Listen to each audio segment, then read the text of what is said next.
Welcome to my another video. তো চলো ভিডিওটা স্টার্ট করা যাক। তো আমি একদম দেখতেই পাচ্ছ রেডি হয়ে গেছি, কারণ রেডি হওয়ার আগে আমি কোনো ভিডিও ক্লিপই নিতে পারিনি, কারণ এতটাই তাড়াহুড়ো লেগে যায়। তারপর সমস্ত খাবার মানে আমি একদম ব্রেকফাস্ট কমপ্লিট করে তারপরে আমার একটুখানি চা খেতে ইচ্ছা হলো, কেন জানি না। আমি একদমই চা প্রেমী কিন্তু নই, তবুও খেয়ে নিয়েছি। খেয়ে একদম তাড়াতাড়ি বেরিয়ে যাচ্ছি, কারণ একদম ট্রেনের টাইম হয়ে যাচ্ছিলো। তারপরে স্টেশনে এসেই টিকিটটা কেটে নিতে না দিতেই দেখি ট্রেন ঢুকে গেছে।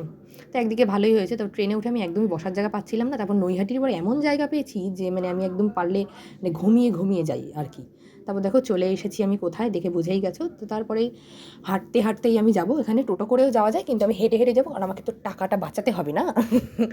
যাই হোক, এই রাস্তাটা ভীষণই সুন্দর, খারাপ লাগে না, বেশ ভালোই লাগে। তো ছাতাও খুলে নিয়েছি, রোদ যা রোদ বাইরে। তারপর চলে এসেছি আমি আমার অপছন্দের জায়গায়। এসে দেখো আমরা চলে এসেছি, কিন্তু কাউন্টার খোলেনি, কারণ টাইম হয়নি তাই খোলেনি। তো তারপর ওখান থেকে সমস্ত কাজ কমপ্লিট করে তো আমি চলে এসেছি আবার স্টেশনে। এবার বাড়ির দিকে যাওয়া যাক। দেখো সেই বলতে বলতে আমি পলতায় নেমেও গেছি।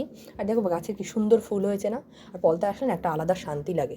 তারপর আমি এখন বাড়ি ঢুকবো না, ডাইরেক্ট যাবো পার্লারে। আর পার্লার থেকেই দেখো আমি একদম ডাইরেক্ট এসেই স্নান টান করে শ্যাম্পু করেছি, ফ্রেশ হয়ে লাঞ্চটাও কমপ্লিট করে নিয়েছি। লাঞ্চটা কমপ্লিট করে আমি একটু খেয়ে নিয়েছিলাম দইটা আমার একদমই ভালো লাগে না, তাই একটু অল্প করেই খেয়েছিলাম। চলো ভিডিওটাই পর্যন্ত, বাই।